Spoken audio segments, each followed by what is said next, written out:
In today's video, I am swapping my motorhome, the Land Yacht, for this, a camper van. Oh, it's going to be great fun. Let's hit the road. Right, so I have packed up some stuff from the Land Yacht and I have moved in to the auto sleeper and I am ready to go.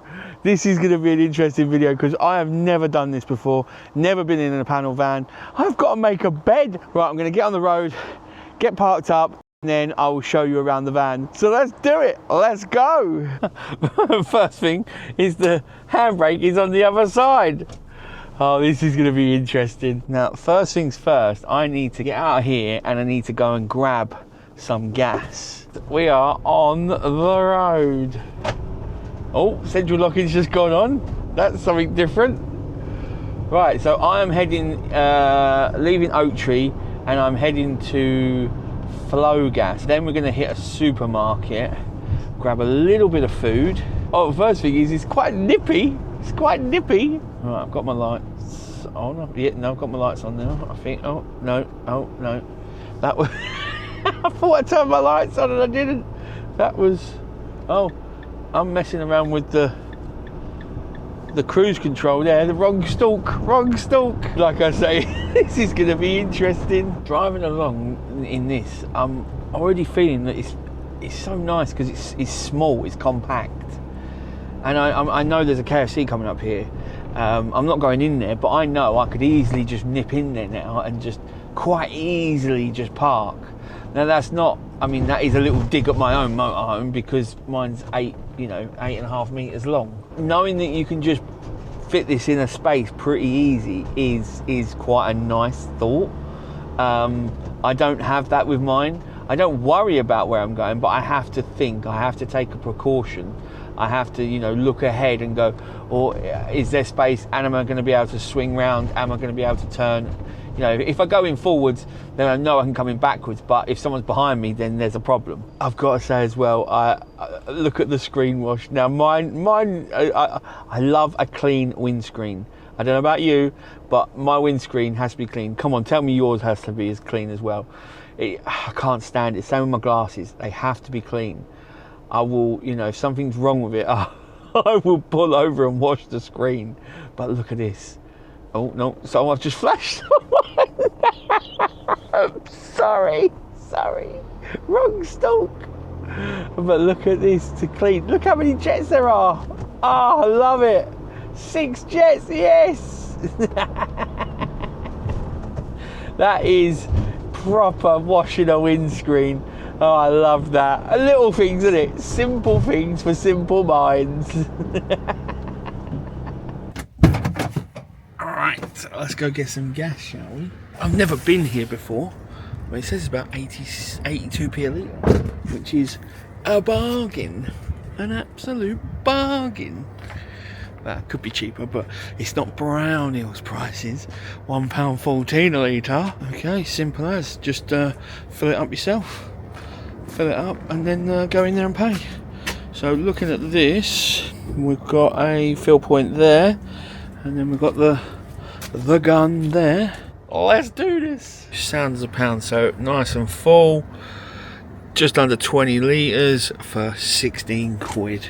There we go, the auto gas, I just asked them, they're open until 8 until 4:15 every Monday to Friday. So yeah, can't fill up on the weekend. If you do need gas in Nottingham, then yeah, not a bad little place. My motorhome would stick out like a sore thumb, but I would be able to get here, quickly fill up and then get out. But yeah, wicked. I keep going to the wrong side for the handbrake. Right, now we've got that, we are all systems go for tonight's park up, because without that it was going to be a cold one. I know I've got lots of layers and insulation, but I didn't really fancy that. Now we're full of gas. I want to crack on and get to Aldi because I think I'm going to go to Aldi, grab some food and then head to a pub stop. Now that sounds a bit weird because pub stop, you usually eat but I want to cook maybe dinner in this van just to see how it works, and then have dessert and a few drinks in the pub. And that is like a nice little plan, I think. Right, let's swing in here and get some food for tonight. This is quite novel, being able to park in an actual space. Oh, I keep going to the wrong side of the handbrake. There we go, look at that. Space at the back, in the space. That is quite nice, being able to do that. Mine, I'd have to like park like there, for instance. I'd park there and I would take both spaces. I come to about here on mine, all the way to the nose to the front, and then I'm just maybe a foot from the back for the last. But that, all parked up there, lovely. Right, let's run in and get some food.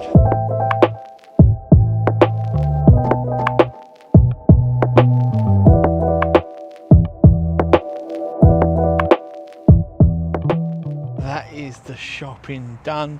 As you could probably guess, I am cooking fajitas. Now I thought there was going to be chicken fajita mix in there, but they've got pork fajita, pork meat all chopped up with the fajita seasoning. So yeah, I've not tried pork one, so that'll be a bit of an interesting one. Right, let's jump in. Hang on. Oh no. Right, let's chuck this in and then call the pub.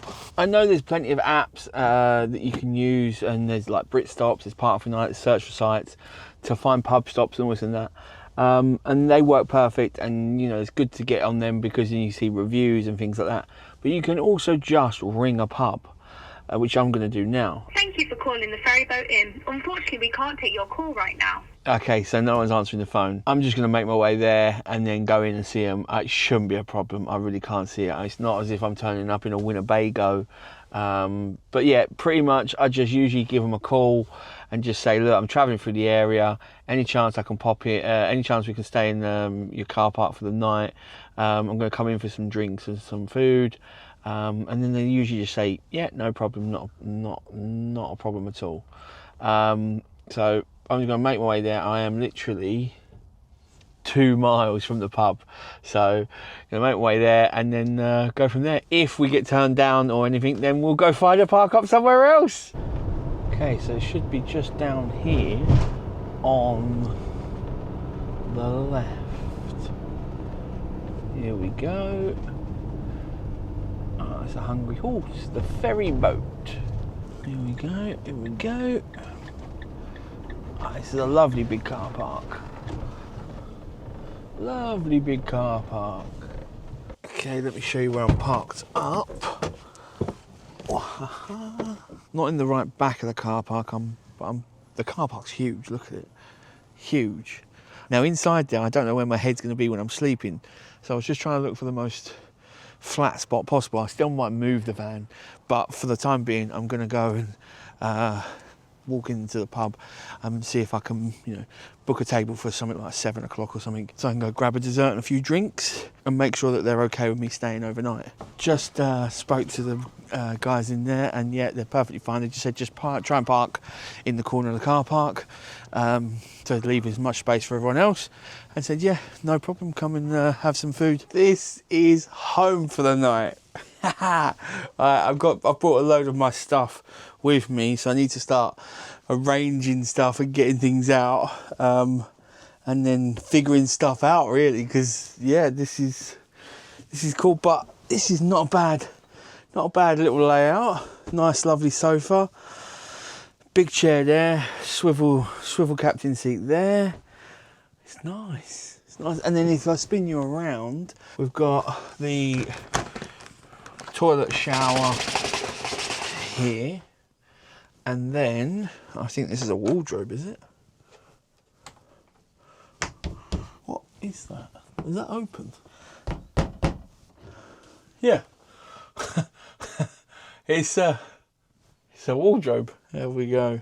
Big old cupboard, lots of shelving, and a beautiful mirror. The reason I chose this motorhome was for the end layout of the kitchen, which is really pretty cool. Nice, just all down one end and just nice and, you know, you just get things sorted. Like, it just felt like quite a nice layout. Something I've never experienced myself. So I thought, why not give it a go? That and I need to make up the bed, and I've never made the bed. I've made beds. I make my bed every morning, but I've never had to make up a bed when I'm in a camper van or a motorhome. So this will be my bed.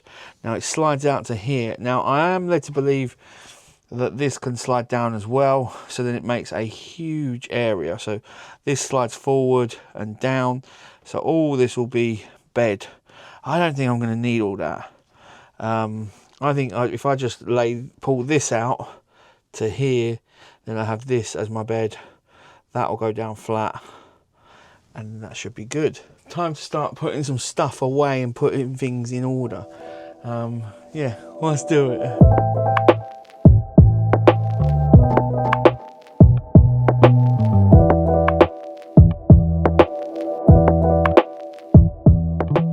Just organising all my supplies that I've bought in, you know, the essential mayonnaise. Can't be anywhere without the mayo, can't be. So I've got all my bits and bobs, but I'm thinking, right, once I've cooked, where am I going to eat? I need to eat. So now I found there's a tabletop in here, and there's a leg there. So I'm gonna, a base. So I'm gonna try and put it in this base here. So that goes there like that. I'm assuming the table just sits on top. Do I need to spin the captain's chair? I think I do. We're getting there, we're getting there. That can go there, and then that should go. Oh, on there, right?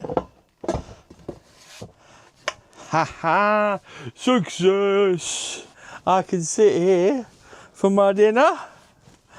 I'll have my tablet there, and I'll be nom nom nom nom nom. Heating's on. I did have a little problem with that because obviously the gas was empty. I turned the heating on, and then it come up with exclamation marks. So I had to turn it off again. I turned all the gas hobs on to pull the gas through, and then turned the heating on again, and then it's fired straight up because the gas hobs will pull more gas than, you know, they're bigger jets than the thing.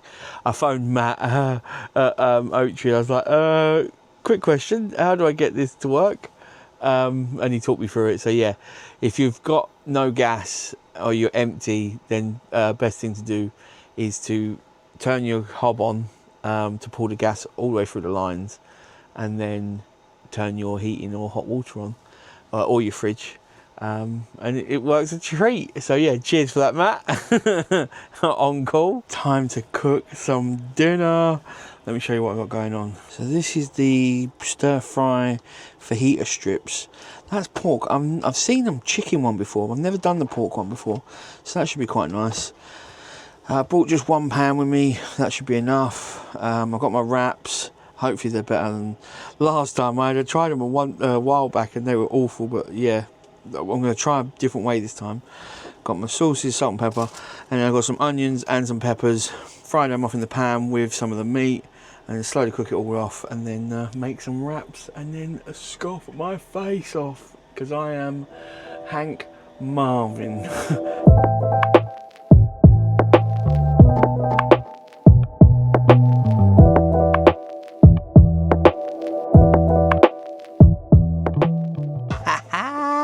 Dinner is served, and my wraps didn't fall to bits this time. I'm gonna scoff my face and then chill out and go into the pub. What an evening. You guys know that I've got a big system built into my motorhome for being off grid. I've got 2 lithium batteries, a big main system, so I can power pretty much anything. And yeah, I love it. Absolutely works amazing. And I fully advocate people that are going to do long-term trips, you know, a week or 2 at a time, or go full-time to get a a system that suits their needs, that suits your needs. Now, I've come away in this motorhome just to experience a camper van, a panel van, because I've never done one before. But, you know, I still love power and I still use power. But this is where, if I was just doing like part-time trips, like, you know, weekends away, up to maybe a week, like 5 days to a week, and I wasn't doing them all the time, then I probably wouldn't get a full-time system, a fully integrated system. And that's where I'd use something like what I've brought along with me. I've brought the EcoFlow Delta 2 with me, and that is currently plugged in to the actual side of the motorhome. So there you can see I've just plugged in the cable. It just runs straight into the bottom of the door and then into the camper van, into the back of the Delta. Now, this isn't a major sponsorship for EcoFlow. I mean, it does show what I use them for, and this is what I mean when I'm saying you don't have to have a full system. If you're not going to be using it full time, then there's no point in having a full system, because it's a lot of money to put in. And this is where something like, you know, a power bank like an EcoFlow Delta would come in use. You can plug it into the side of the motorhome or the camper van, and then your motorhome is effectively onshore power, and you are now able to use everything in the motorhome like you would, and not worry about the batteries that are on board draining down and, you know, wearing out and damaging them, because most batteries, they're starting to move over, but predominantly are lead and gel lead acid batteries. The benefits of having like I say, the Delta 2, which you guys know I work with EcoFlow, so you know they are my sponsor, and they do sponsor a lot of my videos. I work with them for many years now, and this is, you know, they're the best of the best. They really are. But that's why I carry one. I carry one as a backup, just in case anything happened to my system whilst I'm on the road, because I am full-time and I'm, you know, it's my lifeline. Power is pretty much essential for me, and if something went wrong, then I've got a backup. It is my modern day version of a generator, you know, it really is. You don't have to get a Delta 2. I mean, that's a Delta 2 Max. You could just get a Delta 2, you could get a Delta 2 Max, you could get the Delta Pros. It really does just depend on what you want to use, what you want to power, because that effectively is your all-in-one system that you would install in the van, but it's actually in a neat little box, which is then portable. I will say heavy, but portable. You know, so you can still have your air fryer, you can still have your hair dryer, you can still do induction cooking, you can still do all of that, but you're running it through the power bank instead of installing it all into the vehicle, because then you might park the vehicle for a month or two and then, you know, you're not using that, but you could take the power bank out and then use it in the home. For instance, you can use it in the shed, the garden, the garage, wherever. They are pretty useful bits of kit, and I know plenty of people that have got them and they use them for this exact scenario of just, you know, being out in a camper and they want to keep it, you know, all nice and powered. If you are in the market to buy one, then this time of year is the perfect time to buy one, because they do have some massive sales on. So if you are going to buy one, try and save yourself some cash, because you want that in the fuel tank, ready to go on an adventure, or going on an adventure and then paying for a meal out in the pub, because it's much better spent there than somewhere else. So try and save yourself some money, grab a bargain if you can. If you do want one, then links will be in the description with my discount codes. Save yourself some money and then go out and adventure. I've jumped out of the camper van and it's like I smell something, or I said something, that everyone's gone. Don't know where everyone is. I'm the only one here. There's 2 cars there, but yeah, just me. But it looks a treat parked up there, doesn't it? It looks a treat. Unfortunately, not a Pepsi Max, but instead of the pig swill, which is Coke Zero, I've gone for a Dr. Pepper Zero. So yeah, I'll definitely take a Dr. Pepper any day over Coke, Diet Coke or Coke Zero.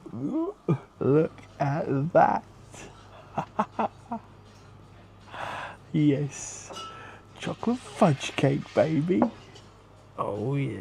That was quite nice, just chilling in a pub. It was quite quiet, not many people in there at all.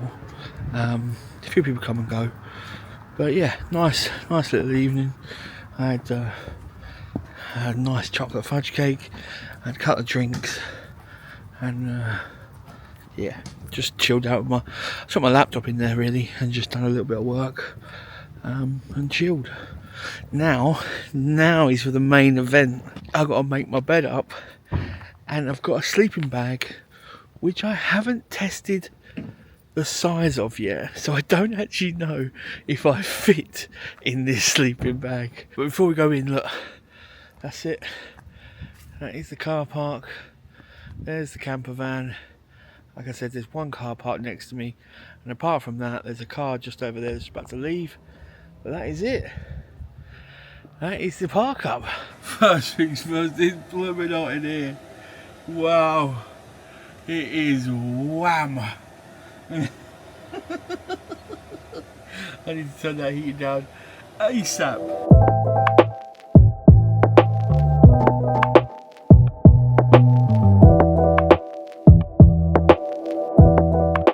Bed made. Right, so this is my bed for the night. I forgot a sheet, but I'm in the sleeping bag anyway, so it's not really not going to make any difference. Sleeping bag looks absolutely huge, so that's a bonus. I think I'm going to fit, that's fine. Like I say, I think this does pull out as well, but at the moment I'm still moving in between backwards and forwards, so if I pull this out, then I'm going to be completely sealed. And I don't think I need more than this area to sleep. I might be wrong. I haven't got into bed yet, but I might be wrong. But I think what I'm going to do now is just jump in bed, watch a bit of YouTube, and then yeah, chill out. Now I know I ask you guys a lot, what do you watch and what are you watching on like streaming services, what TV series and what movies you're watching. Again, if you've got any of them, please do put them in the comments below, because I love you giving me suggestions and I add them to my list. But what are you watching on YouTube? Other than me right now, thank you very much. Thank you. What are you actually watching on YouTube? Because I love exploring new channels and new genres. Ooh, hark at me, genres. And yeah, I just love to know what you guys are watching on YouTube. Because I know there's a whole world out there that I don't even know about, that I'm not even watching. So yeah, if you've got any interesting videos, channels or genres, then do drop them in the comments below. So I've just got in bed, and that car that's next to me, the white, I think it was white BMW, is playing music. Just as I've got into bed, they're playing music. Why did they park right next to me? There's a corner behind me, there's all the way in the back around. They park right next to the only vehicle in the car park. Now, it's only 10:30 and I'm going to watch some YouTube now. So I'm fine with that. I'll just let them be for a while. If anything, then if it goes on for, you know, real late, then I'll say something or do something. I'll probably fall asleep before I do, because I can sleep for anything. The van's locked. I'm on my bed. I'm already feeling like I'm too long for this bed, and I'm only 5'10". Now, I don't know if you're meant to... I'm kind of guessing you might have to go that way, like transverse style on this bed. I'm not sure. Mic falling. I'm not sure. I am quite a lump for these kind of beds, so it's going to be an interesting night. I'm just like praying nothing breaks.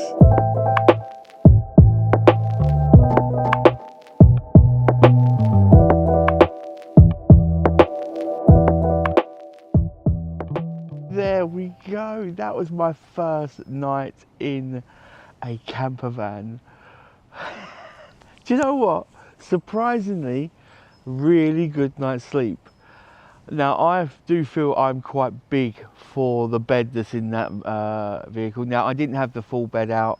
I should have, probably, but I felt like I didn't need it to really sleep. And I wanted a little bit more room to put my stuff on here, there and everywhere. And it's my first night. I didn't know what I was doing. I don't know what I'm doing most days of the week, let alone with something new. Personally wouldn't have one for full time, because not in this layout. I'll probably have a fixed bed layout, but I can definitely see their appeal for little getaways, nipping here, nipping there, week away here, week away there, because they're so manoeuvrable. They fit in such an easy space, and yeah, they're just practical. They really are. I can't wait until I try a micro, because I'm going to be like, wow, that's great. They can go anywhere, but can I fit? But no, the heating was really good, kept me really warm through the night. Like I say, the bed was really comfortable. My sleeping bag fit, winner. That was brilliant. And I liked the end layout kitchen. That was really quite nice, being able to cook all just down there, out the way, in one area, and that is it. And that, you know, you're done. You're boxed in down there, but in a good way, you know, not boxed in, just boxed in nice. Everything's right where you want it. I've got to give a massive shout out to OakTree and the team, Rob and the team. Top guys, they really are. I've got to thank them for letting me take this out for the night. I just like rung Rob up and I was like, oh, I want to take a campervan out tonight. He's like, yeah, come down, no worries. So yeah, really top guys. If you are in the market for a motorhome or a campervan and you don't know what you want, but you know you want something, then head on over to their website or pop in, because they've got so many motorhomes and campervans on pitch for you to have a little walk around, check out all the different layouts. There's always a cup of tea, hot chocolate or a coffee waiting, and a bicky, so you can you know, relax. Even in this cold weather, you can have a nice hot chocolate, have a little look around the motorhomes and campervans, see what takes your fancy, and get the hints, tips and advice that you really want and need from the experts. So yeah, massive shout out to OakTree in Nottingham. If you've got any questions, comments or queries, drop them in the comments below, and I'll catch you guys in the next one. Take it easy, bye.